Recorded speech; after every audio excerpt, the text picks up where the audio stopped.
Hi. So, what's the meaning of life?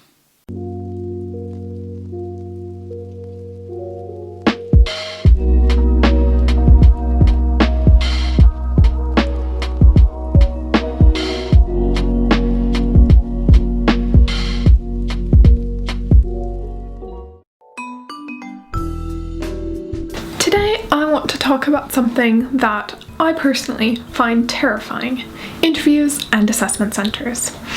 I particularly want to share my experiences interviewing for a vacation scheme and a training contract at Freshfields, a process which I think went pretty well, if I say so myself, and so I think that gives me some qualifications to talk about it. Hopefully, we'll see. I'm going to put timestamps on this video, so the first half will be all about how to prepare for interviews and the sort of all of my tips for the preparation process, and the second half will be about my actual interview experience at Freshfields. So the first half will pertain to, any law firm interviews that you're doing, but the second half, if you're interviewing specifically with Freshfields, will obviously be much more helpful. So let's talk interviews. There's sort of one main takeaway which I want you to take away from this, and that's that interviews are a stressful experience, and they're sort of supposed to be. For law firms, they act as a way for them to, meet you and get to know you, but also as a way to see how you deal under pressure. But that doesn't mean that it needs to be, or that doesn't mean that you're going to do poorly, because luckily there is a lot that you can do to prepare for your interviews and to really go in there very confident about what's going to be asked of you.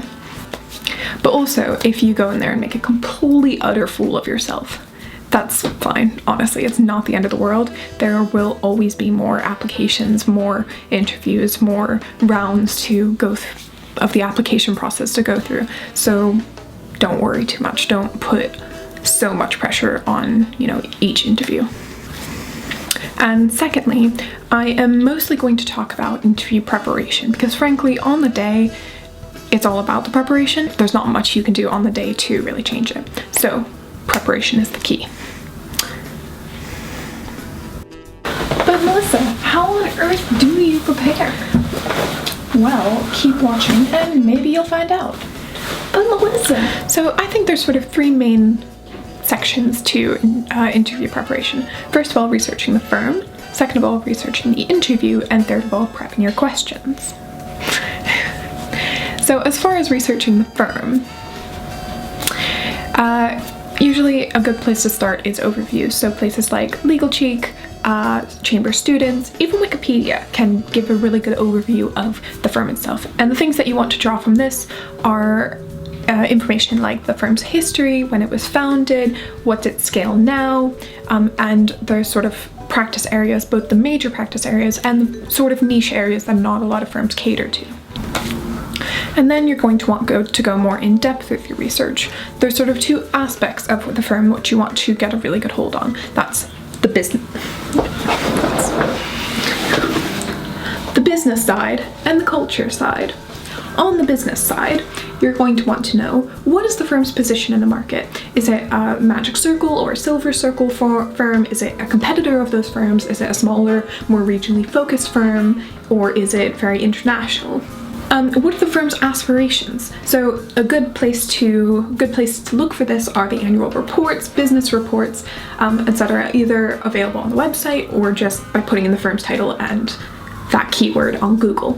And that will give you a good idea of the firm's business aspirations at the moment and in the future. Where are they looking to expand into? Where are they looking to make cuts? What is their sort of vision of themselves in the next couple of years, particularly by the point that you'll be joining if you did take on a training contract with them, say 2 or 3 years in the future.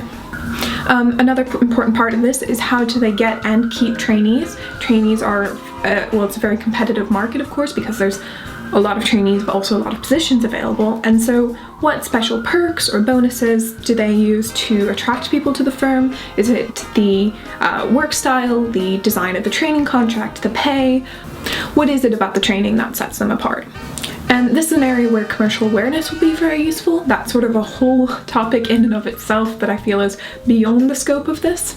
But a good primer, if you are confused as to what commercial awareness even means, is Gordon Chung. He did a commercial awareness in sort of mini-series, and I will link it there, maybe somewhere. And so go watch all those and it'll at least give you a good introduction. Okay, so the second side is the cultural side, and this is a part where you're just going to want to sit down and dedicate a few hours to trawling through their website, reading all the graduate brochures, watching any videos that they have, because all of those are gold in that they portray the sort of culture that the firm is looking to espouse, and you want to try to get a really good hold on that. What is the firm's branding? What is their sort of personality as such? Is it like sort of very austere and professional, or is it more casual? And each firm has a very particular branding style. Another thing to look for when you're doing this is pay attention to any particular words that they use when describing their employees, particularly trainees. Do they use words like aspirational or curious or team workers or cutting edge?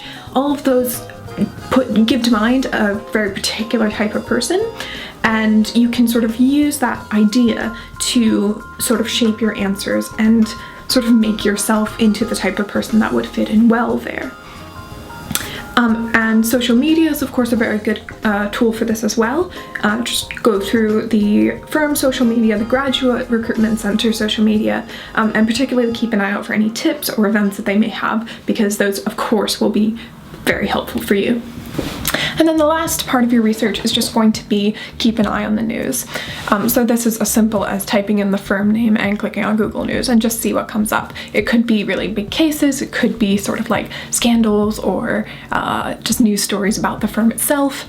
And this is something that you're going to want to do pretty regularly. If there's big cases, you'll want to keep pretty up to date on them. But it's also something that I would highly suggest you do like the night before or the day of your interview, because if there is some big change, then that you can sort of mention in the interview, it'll show that you are very up to date and very sort of like paying attention to the firm. As a sort of personal experience, when I had my training contract interview with Freshfields, about 30 minutes before my interview, they announced they were going to open a new office in Silicon Valley, and I managed to hear about it before my interview and brought it up at the end, and I think I scored a couple of brownie points because of that.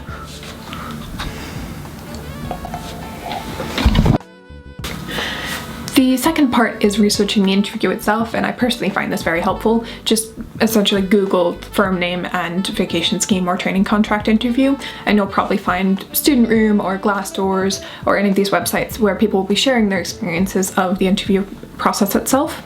And beyond the usefulness of just hearing other people's experiences, you can get a heads up on some particularly tricky questions that may come up. So for example, some firms like HFW apparently asks vacation schemers quite often, where would you open or close a new international office? And that's something that frankly I could not answer unless I knew it was going to come, because you need to know a lot about the business structure, where they have offices, what is their sort of rationale behind opening and closing offices, and there's sort of a lot to research. And so I would take these questions that you find while doing this research, and we will use them in the next section about preparing interview questions. Alright, and that brings me to the third part, preparing your interview questions. This is quite possibly the most important bit, super duper important, I can't overemphasize that. And it's really all about knowing how to structure your answers, because frankly, even if you have the best, most relevant experience in the world, if you can't demonstrate that experience in a persuasive way in the interview, it basically doesn't matter. I'm going to share my interview prep questions here. Ta-da! Enjoy. And comment below if you would like it in document form and I can send that to you. These have been very helpful for me, and hopefully they will be for you too. So when approaching these questions, I like to think of it as sort of constructing a narrative about your life and who you are. And in the interview, that is your opportunity to sort of tell this narrative.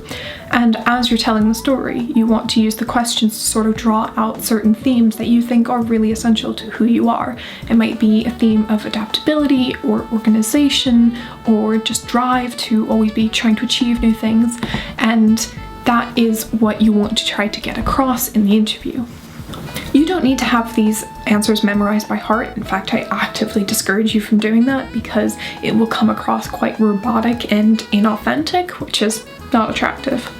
But you should basically be able to answer all of these questions comfortably within a couple of minutes by the time you go into your interview.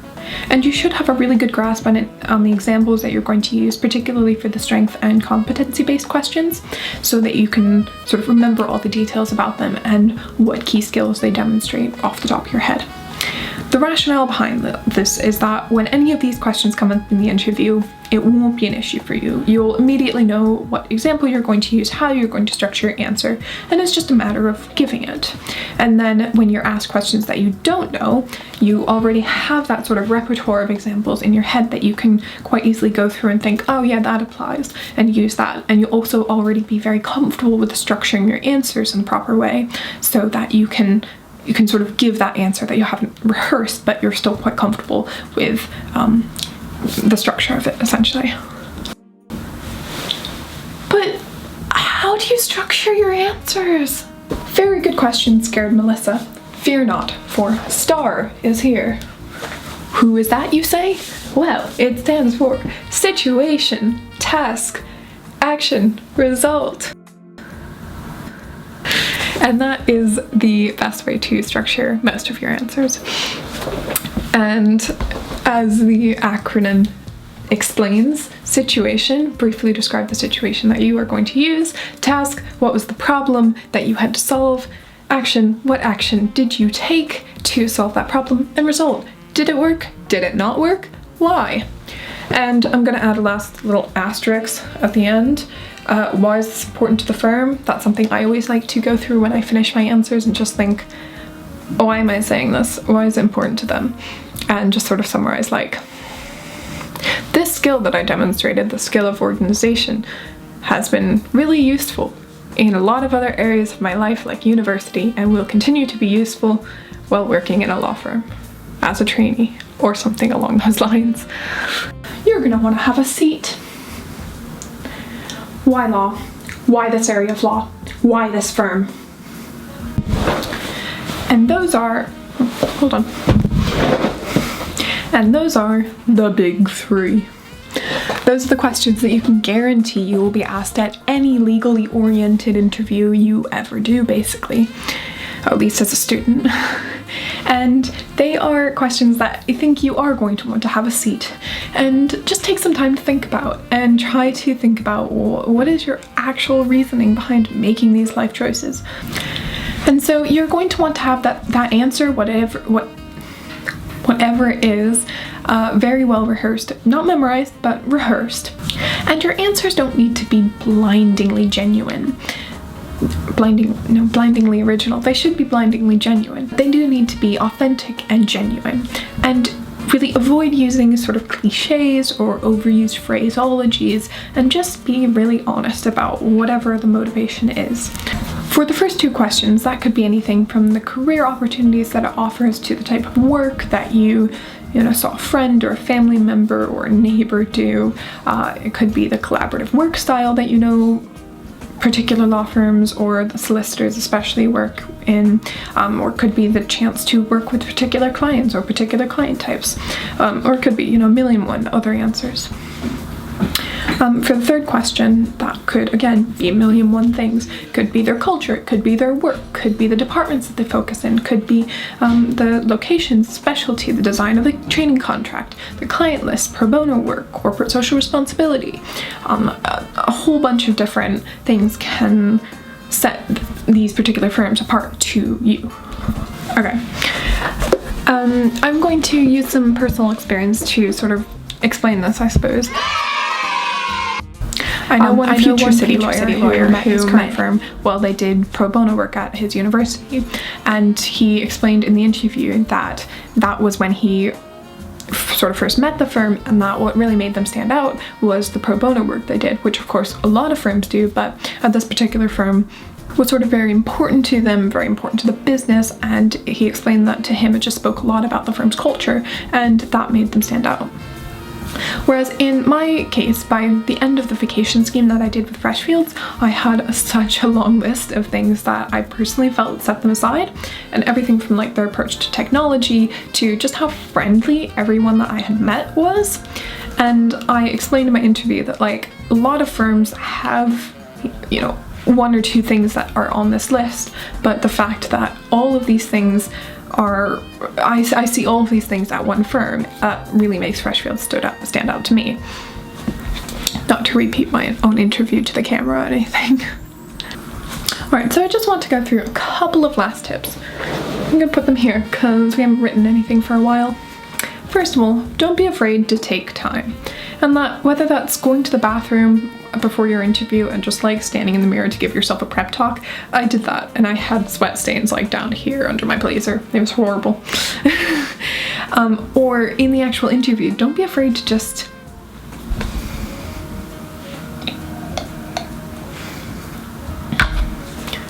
take a sip of water. Just breathe. Let there be a bit of silence. It's fine, and it's much better than rushing into an answer.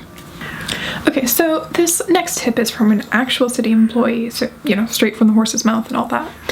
Essentially, at the end of the day, the type of person that law firms are looking for is someone who is clever, someone who is competent, someone who's good at their job, of course, but also someone who's just easy to get on with. Because a lot of what you'll be doing as a solicitor involves people, whether it's working with coworkers or meeting with clients. And so they want people who are easy to get on with, who can build rapport for others, and who are interesting. So don't be afraid to talk about things that interest you outside of the law. That only makes you a stronger candidate. And don't go into an interview with the sort of, I'm very special, you don't deserve me attitude, because that's not going to get you anywhere. Just be friendly, likable, be yourself, and I hope that those are all compatible. And lastly, prepare some questions. At the end of every interview, you'll get the chance to ask questions back, and honestly, this is my favorite part. It's like the tables have turned. So don't be afraid to come up with some really good questions. Don't be afraid to, make them squirm a little bit. And it shows that you are quite on top of it and quite interested in the job if you come in with some really good questions that aren't as easy to answer as looking on the grad brochure. So that's all I have for the general interview. Of course, if you're doing an assessment center, this may only be a small part of your day. There may also be a commercial awareness exercise, there may be more interviews, there may be a group exercise, and there may be a written part. And for the written part in the commercial awareness exercise, that's something I did in my own interview, so watch on in the second part for my experiences with that. For the other parts, I feel like I don't have the experience or frankly the time in this video to cover them properly, but I will put some links to helpful resources in the description. Yeah, so check below for more resources. And watch on if you want to hear about my personal experience.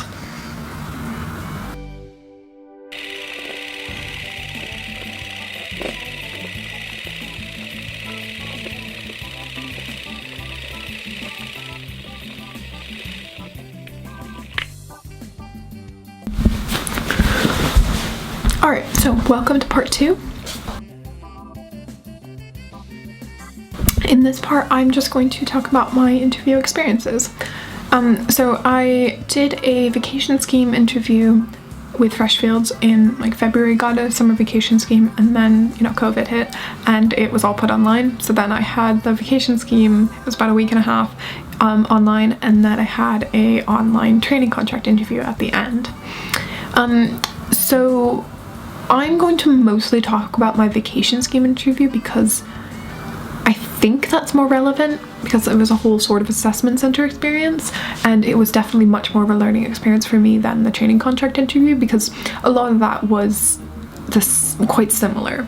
So I think there's some differences in that if you're going straight to a training contract interview, it'll be more like this vacation scheme interview I'm talking about, but if you did a vacation scheme and then you had the training contract interview, you're sort of be asked to draw on your experiences on the vacation scheme a bit more, and I'll talk about that a bit later, but I'm just going to start with my assessment center experience. So it was actually a really positive experience. It was not nearly as scary as I thought it would be, because let me tell you, I was basically on the verge of vomiting every time I thought about it for a couple of weeks beforehand.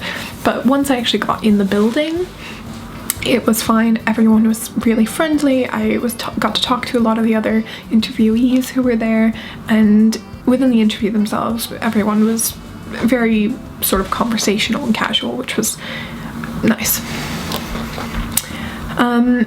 So there were 3 different parts to mine: a written exercise, a commercial awareness exercise, a written exercise, a general interview, and a commercial awareness exercise, in that order.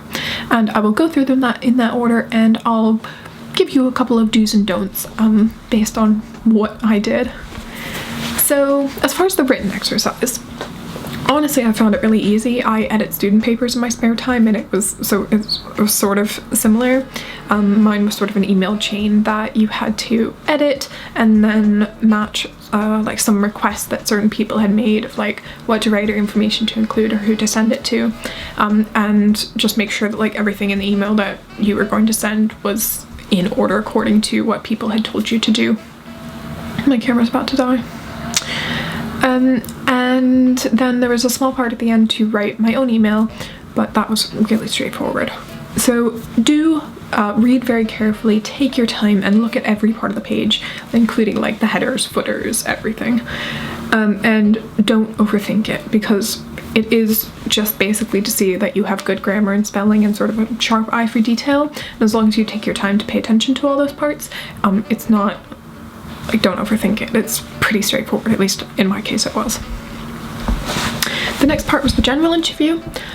So I did all the prep that is in the first half of this video, and I was actually quite confident. Like, I went from, I think, the week before, 2 weeks before, having my friend ask me an interview question and just bursting into tears because I had no idea how to answer it, to actually going in relatively confidently. So that was a glow up. And yeah, it felt like much more like a conversation about myself and about my application and my experiences, and sort of combination of competency and strength based. Most of the questions that I had prepped were relevant. There were a couple that I hadn't prepped but that were pretty easy to answer, so sort of it wasn't the end of the world when I was like, oh, I don't know that question. And I had a lot of fun at asking them questions afterwards, so that was nice. So do your prep, lots of it, always do your prep, and don't rush when answering. I did this a couple of times and then sort of caught myself and, you know, took a drink of water and tried to catch my breath, and they're fine with that. If you take, you know, a minute to think about an answer, it's fine. My topic. And lastly was the commercial awareness exercise. This was the one that, strangely enough, I was not actually concerned about, because it consisted of reading an article on some contemporary topic and then basically just talking about it. And I was like, I study politics, I do that all the time. Easy. And it was actually a bit more tricky. It was definitely the part I was weakest in. And so so I suppose like it was very business oriented, which most of what I do is politics, of course, so it was not very political. And well, okay, so what you did, you went in and then they usually asked for like a summary, just generally what is the article about, and then sort of started asking you questions about it on sort of business topics, I suppose. And what I did wrong mostly was that I came at it too confrontationally. I do debate as well, and I think I was sort of just thinking as I was reading that I agree with that, I don't agree with that, there's a hole in that logic, that's sound. And they did ask me once, I think, is there something that you disagree with? And I was like, oh yeah. But that was actually not the large part of the article. The large part of the article was sort of understanding how the law firm would fit into that scenario. So, you know, how would they get involved with this new technology, or how would they respond if their client was this company, or if this happened. And they also asked me to sort of extract the trends that the article was talking about and apply them to other commercial industries, and I had a lot of trouble with that. I immediately said, I think like the travel industry, and then they were like, okay, why? And I was like, I have no idea. And then they actually sort of prompted me and were like, oh, what about this? What about this example? And I realized what I had done and was like, oh yeah, actually that's a much better example, and then sort of ran with it and explained why. And so I think because I sort of stuck with my answer when they pressed, but then also when they gave me a better example, I completely admitted that I was at fault and explained why that was a better answer. So I think, yeah, that was like a sort of slip up, but apparently the way I dealt with it was acceptable. So as far as that, do read carefully. And when you're reading an article, practice thinking about the sort of larger trends and applicabilities of the themes in the article to the commercial world. There's a lot of sources on commercial awareness that you can use, but that's sort of mainly what it's about, remember. Do stick with your original answers if pressed, but don't refuse to change your position or recognize another position when it's put forward. So you want to be confident in your answers, but open-minded. Don't fold the moment they challenge you, but also don't be afraid to change your response if you realize that you've done something wrong. Do acknowledge your lack of knowledge in a particular area. So for example, I had very limited understanding of the technology that my interview was on, and I was very clear in pointing out when that prevented me from giving a really clear answer. I was very comfortable with saying, I don't really understand how this works. If it was like this, it may be like this, but if it was like that, it may be different. And don't just focus on the example that you're working on. So think of the larger trends and particularly how those could affect the firm and their clients. And that was basically it. And then I went home. And then I got some sushi and went home. Patted myself on the back. And then, so my training contract interview was online, like I said, which I wasn't super happy about because I felt like I could not really come across as well online than I could in person. But, it's a strange world and everyone's dealing with working online, so it wasn't hugely problematic, and I don't think I was disadvantaged in any way particularly. It was very similar format, except we did a similar commercial awareness exercise in that form, the first half of the interview, and then the second half was a general interview. So it was only an hour interview total with sort of two different sections. The commercial awareness exercise, I got to choose the article on topic that I was interested in. And so, I don't think this is applicable to most firms, but if you do something like that, basically just know exactly how a law firm would fit into the scenario that you're talking about. I was gonna say something else. Yeah, I don't know. Pay attention, use your commercial awareness. Oh yeah, this interview went a lot better than the last one. The commercial awareness aspect particularly, I think, because I learned a lot from the last time. So hopefully you can learn from me too. And otherwise, it was honestly very similar. The only difference, like I said in the beginning, is that after you do a vacation scheme with the firm, they definitely expect you to use that experience. So say, while I was talking or while I was doing this work in this department, I learned this, or that, when you're just talking about why this firm, you can use examples from what you've experienced personally. And of course, if you're just going straight for the training contract, you won't be able to do that at the firm. So I think it will be a lot more like the vacation scheme interview. But that was basically it. My camera's literally about to die, so I'm just gonna end here. Best of luck with all of your interviews and assessment centers and all sorts of stuff. And yeah, just be confident. Try to, do the best you can to prep, but be confident in yourself and your abilities, and keep at it. See you next time.